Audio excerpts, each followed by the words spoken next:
अस्सलाम वालेकुम, कैसे हैं आप लोग। उम्मीद करती हूँ आप सब ठीक होंगे।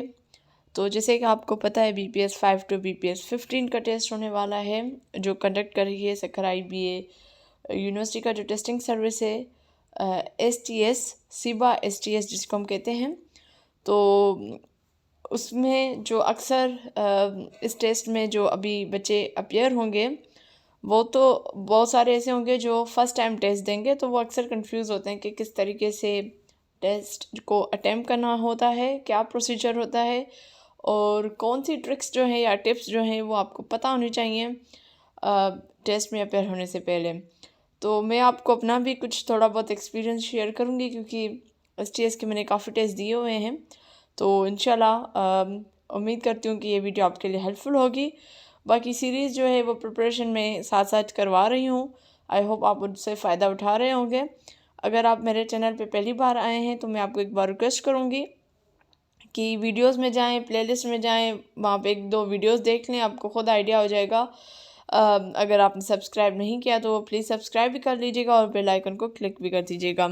तो आते हैं, सबसे पहले मैं शेयर करूँगी कि जब आप टेस्ट में, सबसे पहला पॉइंट आप ये रखें कि जब आप टेस्ट के लिए जा रहे हैं तो प्लीज़ नाश्ता ज़रूर करके जाएं, क्योंकि अक्सर जो है बच्चे नाश्ता नहीं करके जाते और फिर वहाँ पे फिर परेशानी होती है। नाश्ता लाजमी करके जाएं। उसके अलावा जी अपनी पानी की बॉटल, थोड़ा बहुत अगर टॉफ़ी हो, च्युइंगम हो, चॉकलेट हो तो वो भी आप अपने साथ ज़रूर रखें, बिस्किट भी ज़रूर रखें। ये बेसिक चीज़ें हैं, क्योंकि कभी आप अगर वहाँ पे रिपोर्टिंग टाइम अगर 9 बजे का होता है तो टेस्ट 11 बजे स्टार्ट होती है, तो इतना टाइम डिफरेंस होता है। तो प्लीज़ जो है वो आप इस चीज़ का थोड़ा ख्याल कीजिएगा। अगर आपका घर जो है वो टेस्ट सेंटर से बहुत करीब है तो आपको ज़रूरी नहीं है कि आप इतना जल्दी जाएं, आप टेस्ट स्टार्ट होने के 1 घंटा पहले चले जाएं, ठीक है। क्योंकि फिर ये होता है कि बहुत ज़्यादा टाइम आपका वहाँ पे वेस्ट हो रहा होता है और आप बहुत अनकंफर्टेबल सिचुएशन में हो जाते हो, जिसकी वजह से आपका जैसे अक्सर जो है वो हेडेक हो जाता है और फिर वो सारी चीज़ें जो हैं जो अनकंफर्टेबल की वजह से जो भी आपका जहन में चीज़ें आ रही होती हैं, आपके बॉडी पे, आपके मेंटल हेल्थ पे जो जो हो रहा होता है, उसकी वजह से आपका टेस्ट पे बड़ा असर पड़ता है। ये मैंने ख़ुद आज़माया है, क्योंकि अक्सर मेरी आदत होती थी कि जब भी, क्योंकि अक्सर जब भी कोई भी टेस्ट हुआ है, चाहे मैं STS की बात करूं, SPSC की बात करूं, तो वो जो टेस्ट सेंटर होता है वो मेरे घर के करीब होता है। तो अक्सर मेरी एक आदत होती थी, मैं बहुत जल्दी चली जाती थी। तो इस वजह से मैंने फ़ील किया कि जब तक टेस्ट स्टार्ट हो जो मेरी एनर्जी होती है वो बहुत ज़्यादा ज़ाया हो जाती है और वो खामखा, मतलब कुछ भी नहीं, सिर्फ मैं उधर बैठ कर से लोगों को आते जाते देख कर वो भी एक अपना अलग सर दर्द हो जाता है। तो प्लीज़ सबसे पहला पॉइंट ये रखें कि आप जल्दी ना जाएं।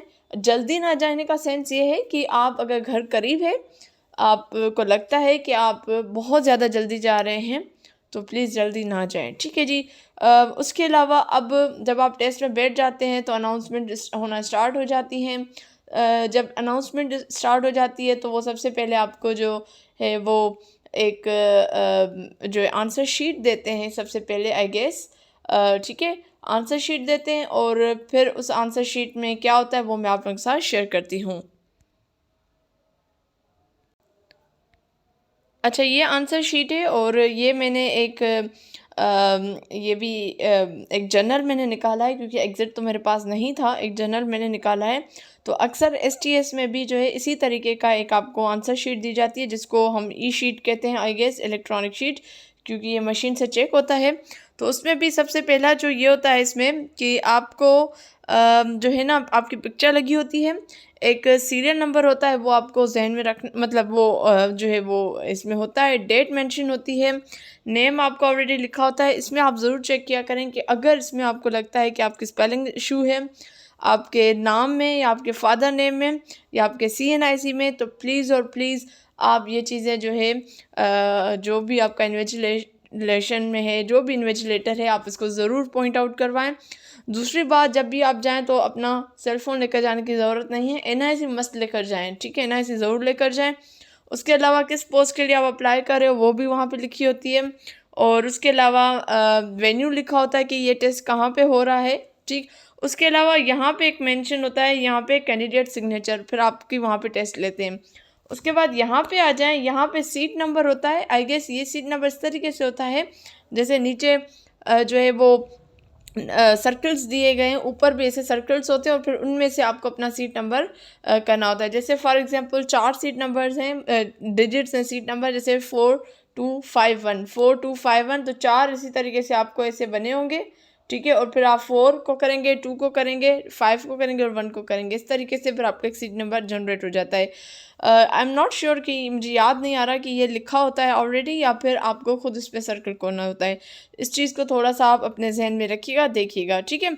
उसके बाद आ जाते हैं ये आपकी पूरी शीट होती है। देखिए बहुत नीट एंड क्लीन आपने काम करना होता है। इसमें कोई आप ये नहीं कि आप जैसे एक होता है ना डबलिंग करना, ये चीज़ें आपको करनी ही नहीं है। सही है, क्योंकि फिर ये मैं आपको बताती हूँ आगे कुछ रूल्स हैं जनरल, वो मैं आप लोगों के साथ शेयर करती हूँ ताकि आपको आइडिया हो जाए। ये एक एनटीएस की है, तो यहाँ पे अक्सर इस तरीके से ही होता है कि आपका यहाँ पे भी पिक्चर होती है, आपका सीट नंबर जो रोल नंबर वो लिखा होता है, नेम फादर नेम मेंशन है। यहाँ पे जो yellow green white blue pink ये जो है वो आपके बुकलेट की जो है वो कलर होता है। दो क्वेश्चन सेम होते हैं लेकिन क्वेश्चंस आगे पीछे होते हैं, लेकिन बुकलेट सेम होती है जो आपको मिल रही है। फॉर एग्जांपल मुझे अगर ग्रीन मिली है तो मैं ग्रीन को यहाँ पे डॉट कर दूंगी, ठीक है। और एक को ही करना है, अगर आपने 2 को कर दिया तो फिर आपके लिए मसला हो जाएगा, ठीक है। और यहाँ पे आपने एनटीएस के वो जो इन्विजिलेटर होगा वो करेगा साइन, कैंडिडेट जो है वो सिग्नेचर करेगा, और क्वेश्चन बुक नंबर जो है जो भी आपको बुकलेट मिली होगी उसमें बुक लिखा होगा, बुक नंबर लिखा होगा, वो आपने यहाँ पे लिखना होता है, ठीक। दूसरी बात आप याद रखें, जब इन्विजिलेटर आपसे अटेंडेंस ले रहा होता है तो आप उस वक्त भी अपना इनाम CNI ज़रूर चेक किया करें। वो तो करते ही करते हैं लेकिन आपने ख़ुद भी करना है। बाद में कोई इशू हो इससे पहले कि आप बाद में इशू, आप पहले ही अपने इशू को खुद हाईलाइट कर दें, ठीक है जी। तो ये चीज़ें हैं जनरल। अब आप आ जाते हैं हम जो है वो कुछ रूल्स हैं, जनरल रूल्स हैं, चाहे वो NTS हो, STS हो या चाहे SPSC हो। अगर आप स्क्रीनिंग टेस्ट में बैठ रहे हो या ऐसी टेस्ट में बैठ रहे हो जो MCQs बेस्ड टेस्ट है, तो आपने कौन सी चीज़ों का ख्याल रखना है वो मैं आप लोगों के साथ शेयर करती हूँ जी। तो ये एक जनरल इंस्ट्रक्शंस हैं, तो देख लीजिएगा। सबसे पहला है कि candidate is advise to check his her question book page number question number before the start of the test and report any misprint, page missing और question missing to the ETS invigilator so that your book can be changed. ETS will not be responsible for any such complaint reported after the start of the test. अब ये NTS का, I don't know, I guess NTS का है। STS में ऐसा कोई option नहीं होता, लेकिन NTS वाले दे रहे हैं कि आप वहाँ पे नंबर ऑफ़ पेजेस काउंट कर लें और आप एक देख लें कि क्वेश्चन नंबर्स कितने हैं। अगर आपको लगता है कि कहीं पे भी कोई पेज मिस है, कोई क्वेश्चन नंबर मिस है, तो प्लीज़ आप बिफोर द टेस्ट जो है वो आप बता दें। जैसे ही टेस्ट होगा तो आपका किसी भी किस्म की क्यूरी जो है वो उसको एंटरटेन नहीं किया जाएगा, ठीक है। उसके बाद जी सेकंड नंबर को देखें, जो रूल है कि please do remember your roll number for future correspondences. Obviously आप अपना जो भी स्लिप वगैरह हो उसकी पिक्चर निकाल के ख़ुद को ईमेल करके सेव करके सब्जेक्ट में लिख दें कि ये इस टेस्ट की जो स्लिप है रख दें। सालों साल आपकी जो स्लिप है वो आपके पास हमेशा महफूज रहेंगी, भले आप कितने भी फ़ोन चेंज कर लो। ईमेल याद है, ईमेल का पासवर्ड याद है, तो आपको जो है भूलेंगे नहीं। उसके बाद no correspondence query will be entered without roll number. Definitely roll number is must. There is no negative marking. Again STS में बैठ रहे हो, NTS में बैठ रहे हो, SPSC में बैठ रहे हो, बिफोर स्टार्ट द टेस्ट या आप पढ़ लिया कर रूल्स कि नेगेटिव मार्किंग है या नहीं है। नेगेटिव मार्किंग होती है तो हमारा एक अपना एक अलग माइंडसेट के साथ हम टेस्ट दे रहे होते हैं। नेगेटिव मार्किंग नहीं होती तो फिर हम एक अलग माइंडसेट के साथ टेस्ट दे रहे होते हैं। तो प्लीज़ इन चीज़ों का ज़रूर आप देख लिया करें, टाइम ड्यूरेशन भी नोट कर लिया करें। फिर उसके बाद fill only 1 circle for each question, all question carry equal marks. एक क्वेश्चन के लिए एक ही सर्कल को आपने जो है वो उसको हाईलाइट करना है, इसको कलर करना है या उसको फिल करना है। अगर आपने एक ही क्वेश्चन में 2 सर्कल को जो है वो फिल कर लिया तो आपकी मार्क्स 0 हो जाएगी, ख़त्म हो जाएगी, कोई मार्क्स आपको नहीं दी जाएगी, ये याद रखें। और जब आप फिल करें इस तरीके से फिल करें, ना ज़्यादा डार्क हो, ज़्यादा डार्क का सेंस कि ऐसे ना हो कि पेज ही फट जाए, वो सर्कल ही निकल आए बाहर, नहीं। ना कि आपने जो है वो इतना लाइट करना है कि वो आपकी मशीन जो है वो आपका आंसर पिक ही ना कर पाए, ठीक है। तो इसको करते हुए थोड़ा सा ध्यान दीजिएगा और मार्क करते हुए थोड़ा सा सोच समझ के कीजिएगा, क्योंकि पेंसिल तो नहीं है कि आप इसको मिटाकर आप दोबारा उसको कर दोगे, ठीक है। Question paper are in 5 colours and shuffle, ये भी STS में ऐसा कोई नहीं होता, कलर्स का होता नहीं है, मैं NTS की बात कर रही हूँ, ठीक है। उसके बाद do not write mark any question book except name roll number signature, अच्छा ठीक है। यहाँ पे इन्होंने कहा है कि आपने अगर STS में ऐसा कुछ ऑप्शन है कि आप जो है उस पर नाम, रोल नंबर या सीट नंबर या सिग्नेचर करें तो फिर आप कर दें, अदरवाइज़ आपने कुछ भी उसके ऊपर नहीं लिखना। हाँ, STS में ये होता है कि eight the end of the booklet वो आपको एक रफ पेज के लिए जगह देते हैं, जो भी आपका रफ वर्क है वो वहाँ पे आप इजीली कर सकते हो, ठीक है, फॉर द मैथ। उसके अलावा no mobile phone, calculator, wrist watch with calculator allowed, definitely we all know that. Put your belongings under your seat, जो भी आपकी चीज़ है, पानी की बोतल है, शाबर है, वो आपने अपनी सीट के नीचे रखनी है।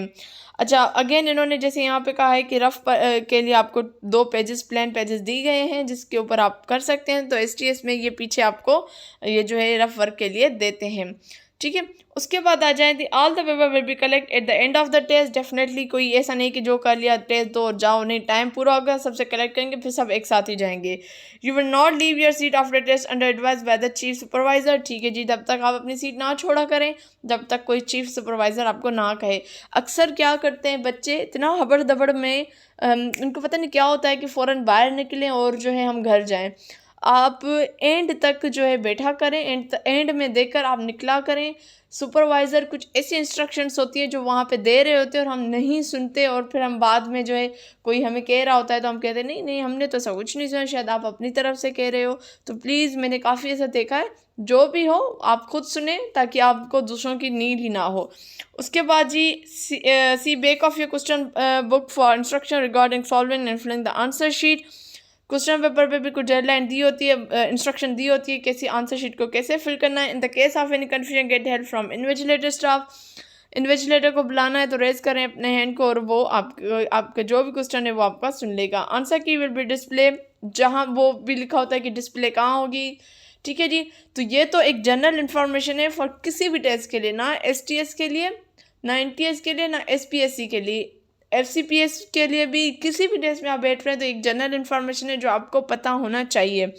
अब आते हैं कुछ में सैम्पल पेपर आप लोगों के साथ शेयर कर रही हूँ जो STS का है, तो मैं आपके साथ शेयर कर रही हूँ।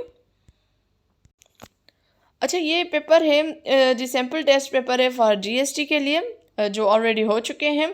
तो देखिए 100 क्वेश्चंस होते हैं, तो ये डिवाइडेड होते हैं मैथ, इंग्लिश, जनरल नॉलेज और बाकी उसमें साइंस वगैरह में, ठीक है। देखिए जब आप इंग्लिश के उसमें आ रहे हैं तो सबसे पहले तो रीडिंग कॉम्प्रीहेंशन होता है। जब भी आप रीडिंग कॉम्प्रीहेंशन कर रहे हो तो सबसे पहला पॉइंट ये जहन में रखें कि आप जो है जो भी आपको मेन पॉइंट मिल रहा है, जो भी आपको इम्पोर्टेंट पॉइंट मिल रहा है, आप उसको लाइन कर दें। मेरा तरीका ये है कि मैं पहले रीडिंग कॉम्प्रीहेंशन के क्वेश्चंस देख लेती हूँ कि क्वेश्चंस में कौन कौन सी चीज़ें हैं। फॉर एग्जांपल अगर मैं नीचे आ जाऊँ, जैसे ये है जैसे ये क्वेश्चन है this story is mainly about, तो जब तक मैं पढ़ूंगी नहीं तो इसका मुझे आंसर नहीं आएगा, तो इसको तो मैं फ़िलहाल छोड़ दूंगी। सेकंड की तरफ आ जाऊंगी, the ship in the story. अच्छा, जहन में बिठा दिया कि शिप क्या है, शिप के बारे में मुझे फोकस्ड होना है। अब मैं अपना जो माइंड है वो फोकस करूंगी, ठीक है। A globe is shape like, अब ग्लोब की बात हुई, पहले शेप की बात हुई, शिप की बात हुई, फिर जो है ग्लोब की बात हुई। उसके बाद हम आ जाएंगे जी उसके बाद, हाँ, ये तो यहाँ पे 2 से 3 जो है वो क्वेश्चंस थे, लेकिन जाहिर सी बात है वहाँ आपको 10 क्वेश्चंस होंगे, तो ऐसे मेरे पास 10 जो है वो फोकस या 9 जो है फोकस पॉइंट आ जाएंगे कि ये वर्ड्स हैं जिनके ऊपर मुझे फोकस करना है एनी हाउ।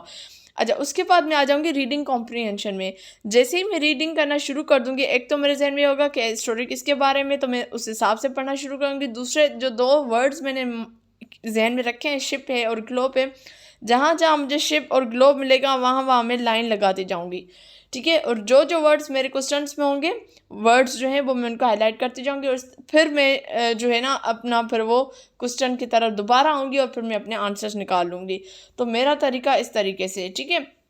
बाकी हर एक का अपना होता है, लेकिन मुझे थोड़ा सा ये इजी रहता है। अच्छा, उसके बाद जब आ जाए सिनोनिम और एंटोनिम्स में, सिनोनिम और एंटोनिम्स जो एस टी एस का जो पेपर है, एस टी एस का, उसमें ये होता है कि अक्सर वो आपको ना एक इस तरीके से क्वेश्चन देते हैं कि choose the correct synonym from the choose the suitable synonym from the given options. अब सूटेबल जब वर्ड लिखा हो ना, तो इसको ये देखा करें कि जो सेंटेंस है ना, इस सेंटेंस के अकॉर्डिंगली आपने जो वर्ड उन्होंने हाईलाइट किया है, उस हिसाब से आपने जो सिनोनिम है या एंटोनिम है वो आपने पिक करना है, जो उस सेंटेंस की सिचुएशन में बिल्कुल परफेक्ट बैठ रहा हो।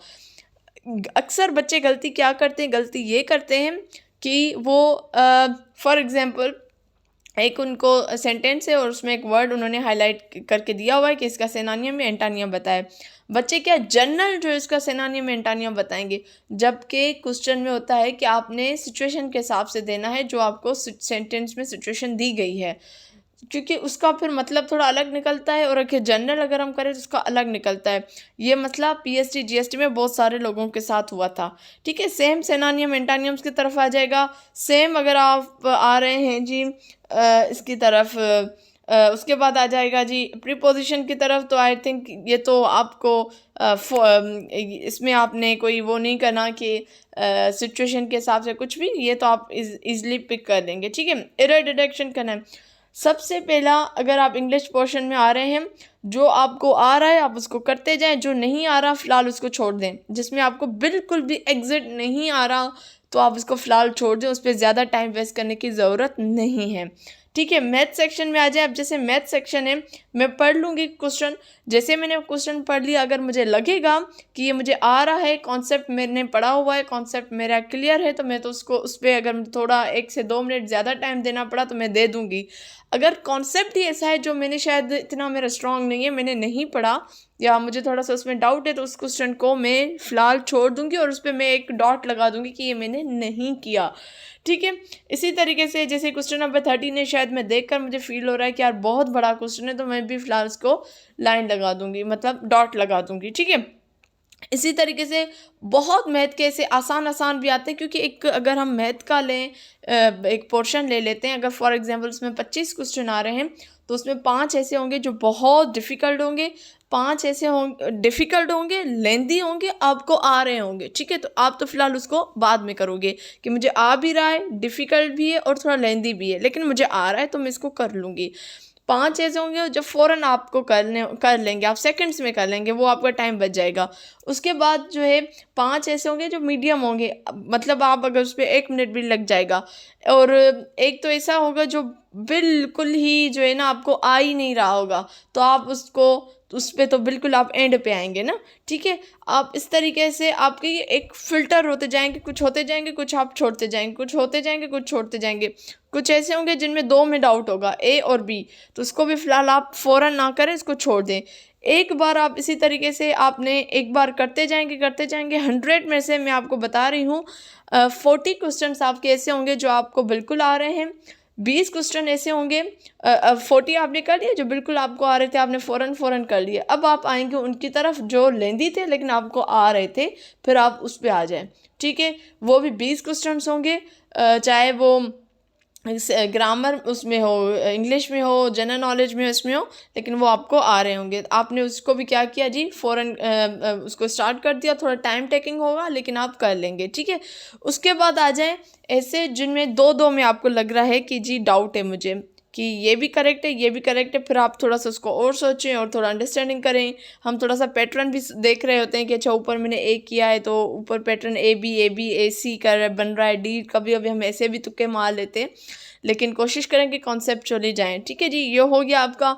अब आपके पास 10-15 क्वेश्चन ऐसे होंगे जो इनका आपको बिल्कुल कॉन्सेप्ट नहीं आ रहा, तो फिर तो आपने तुक्के ही माने और फिर आपने करें। लेकिन तुक्के आपने उस टाइम मारने कि जब आपको पता हो कि नेगेटिव मार्किंग मार्किंग नहीं है। जब आपको लग रहा है कि नेगेटिव मार्किंग है, फिर आप ये रिस्क ना लें। नेगेटिव मार्किंग में कभी भी रिस्क ना लिया करें ज़्यादा। भले आप क्वेश्चन छोड़ दें, लेकिन वही करें जिन पे आप 100%, 90%, 80% श्योरिटी हो कि ये क्वेश्चन का ये आंसर है। बाकी अगर आपका ऐसे जिसमें 50-50 हो, 40-50 हो कि ये सही है ये सही नहीं है, तो वो आप नेगेटिव मार्किंग है तो फिर आप ये ना करें कोशिश, ठीक। एक और मैं ट्रिक आपको, जो लास्ट ट्रिक है वो आपको दूंगी। वो सबसे पहले ये है ट्रिक है कि जो कॉन्सेप्ट आप पढ़ रहे हो और आपको बिल्कुल भी नहीं आ रहा लेकिन इम्पॉर्टेंट है, तो आप इसको ऐसे करो कि टेस्ट के जाने से जैसे हम नमाज के लिए उठते हैं सुबह को, तो उस दिन थोड़ा आप जल्दी उठ जाएं, नमाज पढ़कर फिर आप अपनी सारी रिवीजन करें और स्पेशली वो टॉपिक्स जो आपको नहीं आते थे वो आप पढ़ कर जाएँ उस टाइम। मैंने ऐसे किया था सिंधी में, जब जीएसटी का पीएसटी का था, तो मेरे सिंधी की थोड़ी सी मेरी वीक थी, तो मुझे समझ नहीं आ रहा था कि मैं किस तरीके से इसको कवर करूँ। मैं याद करूँ भूल जाऊँ, याद करूँ मैं भूल जाऊँ। तो मैंने ऐसे किया कि मैं जाने से मतलब जब नमाज के बाद मैं बैठी तो मैंने उस सिंधी को ही देखा, बाकियों को मैंने देखा ही नहीं। जैसे ही मैं टेस्ट में बैठी तो मेरे जहन में वो बिल्कुल फ्रेश था और जैसे क्वेश्चन हिंदी के आए तो मैंने कर लिए थे। हालांकि जीएसटी में मुझे उस वक्त मसला हो रहा था सिंधी में, क्योंकि वो ना चीज़ें आपको इतनी याद नहीं रह रही थी, ठीक है जी। तो आई होप ये थोड़ी बात जो मेरा अपना एक्सपीरियंस है एसटीएस से रिलेटेड, क्योंकि अच्छा एसटीएस वाले क्या करते हैं, जो उनके डिस्ट्रैक्टर्स होते हैं वो बहुत स्ट्रॉन्ग होते हैं, बहुत ज़्यादा। आप इजीली डिस्ट्रैक्ट हो जाते हो कि अच्छा ये सही है ये सही नहीं है। तो इसमें भी आप अपना माइंड को फोकस रखिएगा।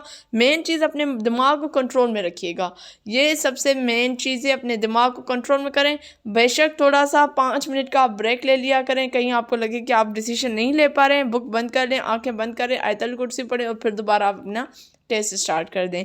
आई होप ये छोटी मोटी ट्रिक्स जो हैं वो आपके लिए हेल्पफुल होगी।